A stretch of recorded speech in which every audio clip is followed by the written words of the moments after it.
Islam Makhachev, 32. Alexander Volkanovski, 34. Jon Jones, 36. You get the gist. For this video, we're going to be taking a look at every age between 22 and 42, and I'll give my take on who the best fighter in MMA is who is that age at the time of this video's creation. Do leave comments below if I missed anyone. It was definitely a tough video to research, but I think I did an okay job. So without further ado, let's get into it. 22.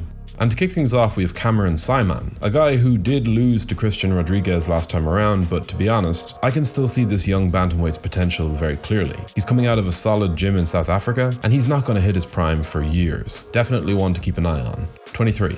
I've been following Makhachev since his earliest days in the IMAFs at amateur level, and while now in the UFC he does seem to split people down the middle due to both his personality and sometimes his fighting style, I see a 23-year-old who is 5-0 in the UFC with 4 finishes, and I just think that his technical skills for a prospect this young is kind of astounding. I have faith that he will round out the rest of his game before too long. He's already number 9 in the world at 125 pounds, and I just think with some smart decisions over the coming years he could be great. 24. Our first top 5 talent comes in the form of Blanchfield, and to be honest, this one was pretty straightforward. Blanchfield, relative to her fellow contenders, is just about as impressive as any fighter this young in the sport. I reckon she will eventually challenge for and win UFC gold, and I just think her time in the cage and her work in BJJ prior to MMA has all been spent getting the right type of experience. I just look forward to seeing now how far she can push herself technically. 25. At 25, we have a fighter that I honestly can't believe is only 25. Usman Nazarov is a damn good fighter with a really high ceiling potential-wise. He's already in the process of carving out an impressive title reign in Bellator. And yeah, I know he had a doping test fail, but by the sounds of things, given just how short a suspension he got, which, it seemed to be the minimum, it does appear that he wasn't at fault, or at least at fault in the way that most suspected he was. His return to the cage when it does happen will be quite interesting. 26. Ilia Topuria was, in my opinion, the best prospect in all of MMA for years before he stepped in and became the featherweight #1 contender. And you guys know me, I'm a big Alexander Volkanovski fan, but Topuria just has so many things to threaten him with. And the crazy thing about Ilia being 26 is that he could lose this fight, take some time off and work his way back into things a few years later, and still have more than enough years to rule this division in his prime. Topuria could be the new rising star of his generation, so definitely keep an eye on him. 27. Arman Sarian has been on every MMA hardcore's radar ever since his debut against Islam Makhachev as a 22-year-old, and watching him refine his game and break into the lightweight title mix has been a real joy. His physicality and wrestling are at the forefront of everything he does well, and though I do believe that he has work to do even now, I'm picking Arman to eventually rise up and rematch Makhachev. And while I won't be drawn into picking him just yet, it's still an interesting stylistic clash, I'll say that much. 28. I thought about it, and Jalen Turner was definitely in the mix, but I really do think that McKee is on his way to being one of the best Bellator fighters ever. I just think he has built himself a foundation that is so solid that we're going to see him continue to really blossom over the coming years. Personally, I would love to see him in the UFC, but it is unlikely for now. 28 years old wasn't actually the deepest age as far as candidates, but for my money, McKee is the pick. 29. This one was interesting. You do have guys like Hamzat, Duplessis, Shavkat, Arnold Allen, but to be honest, I think Sean O'Malley is a lot better than most people think. Beating Petr Yan and Aljamain Sterling back-to-back like that is one hell of a statement about where you stand in relation to your peers, and I do believe that O'Malley is going to continue surprising people before all is said and done, both in his career and his title reign. 30. In my mind, Tom Aspinal might as well just be the heavyweight champion, despite his interim status. And it's not so much to discredit Jon Jones because look, he got injured after running through Siril Gan like he wasn't even there. But man, Tom Aspinal is just so good at what he does. And what he does just so happens to be a multi-tiered kind of threat. The first thing you'll notice is he is a striker with huge power, fast hands for the division and great head movement, but he's also a top-tier grappler by trade. I would love to see him fight either Jones or Miocic, but who knows how this heavyweight mess will play out next year. 31.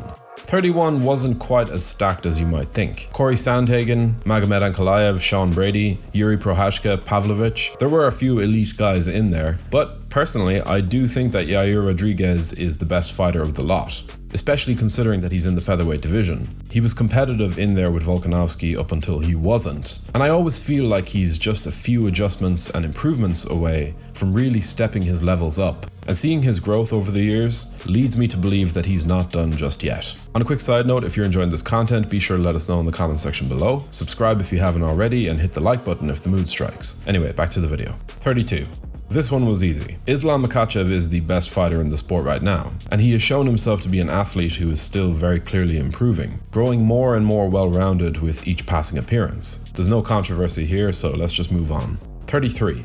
Siril Gan lost quite a lot of faith from the fans after showing himself to be lacking in the grappling and wrestling departments against both Jon Jones and Francis Ngannou. The flyweight king Alexander Pantoja was the runner-up here, but I just think that Siril Gan is quite young in his career for a heavyweight, and his striking skills are just so excellent, and I can really see him taking things up a notch if he can round out the rest of his game. In fact, I believe he will. 34. 34 brought us quite a few interesting candidates, but once I saw the name Charles Oliveira, I more or less just gave up in my search. Dubronx might be the most universally loved fighter in the sport right now, and with good reason. He's the most electric finisher in UFC history, and the way he rebounded from that dominant loss to Islam Makhachev by beating Beneil Dariush tells you everything you need to know about his character and where his head is at right now. 35. Another easy pick comes in next. Despite losing to Islam Makhachev on short notice, Alexander Volkanovski remains the most impressive champion in the UFC, looking to extend his long reign with yet another defense against the aforementioned Ilia Topuria. It will be interesting to see what this loss has done for Volk, physically and mentally, but despite his age, I'd be quietly confident that he still has a lot to give. 36. It's crazy that Jon Jones is still not exactly that old in terms of a heavyweight's lifespan. Sure, he's been fighting at the top level for about 14 years now, but Jones could feasibly continue if he really wanted to. I personally don't think he will. I reckon the retirement that is so heavily rumored for him will follow a fight with Miocic, but Jon Jones really doesn't have anything to prove competitively. A near-perfect career inside the cage where only a few close decisions that could have gone either way are being pointed to as low points. A remarkable run. 37. I'm giving Demetrius Johnson the 37th spot. I think he's still very much a big player in the sport, despite doing his business in one championship. Beating Adriano Moraes and then beating Rodtang the way he did after surviving a hellacious round of Muay Thai, those are pretty damn impressive wins. And yeah, I've always been a big believer in Mighty Mouse, and he's still at this age an excellent fighter on his day. 38. 38 was kinda tough, so do let me know if I'm missing anyone. But while someone like Josh Emmett deserves a mention for his placement in the division, Cris Cyborg is still on a solid win streak. And while sure, she's not fighting the most amazing competition, she still looks dominant. And the fact that she's only lost to Amanda Nunes in 18 long years of fighting deserves credit. She's a lot better than her contemporaries, even now, and so she gets my pick. 39. Jared Cannonier is still improving, he's still in the top 5, and he has a win over the current champion Sean Strickland. A recent win, I'll point out. He's about as intriguing a contender as any fighter above the age of 37, and I do see him as an active threat to the title. He has been doing solid work at 185 pounds for years now, but I do get the sense that in these recent performances he's actually tying it all together. 40. I nearly did go with Stephen Wonderboy Thompson, but to be honest, Jan Blachowicz just fought to a split decision with the current light heavyweight champion, Alex Pereira, and then prior to that, went to a draw in a title fight against Magomed Ankalaev. Neither performance set the world on fire, but he's still very clearly a factor at 205. I don't think he'll win the belt again necessarily, but Blachowicz is still an awesome fighter that I like to see do well. There's nothing like an unexpected career comeback, and Jan's late surge to elite status has been great to watch. 41. Stipe Miocic has not been the most active fighter on the roster, and he didn't look good at all the last time we saw him. But at this stage, he is a guy who has very little to prove. 41 is a tough age to compete at, unless your name is Randy Couture, and only time will tell how Miocic holds up. But for now, this is more of an honorary mention for a bona fide legend of the sport. 42. And finally, I was going to go with Holly Holm, the common sense pick here, but I'd rather celebrate the great resurgence of Matt Brown. The Immortal has fallen into some really bad stretches of form during his career, and yet here he is putting together a 3-fight stretch where he scored huge KOs of Court McGee and Diego Lima, and went toe-to-toe with Brian Barberena for a fight of the night that he ended up losing on the scorecards. That 2-in-1 run saw him take home 3 straight Performance of the Night awards. Matt Brown is just the man. Anyway, that'll just about do it for this video. So how do you think I did? I'm sure I missed a few fighters here or there, so do let me know in the comments below. If you want to like the video and subscribe as well, that would be awesome. As always, thank you for watching.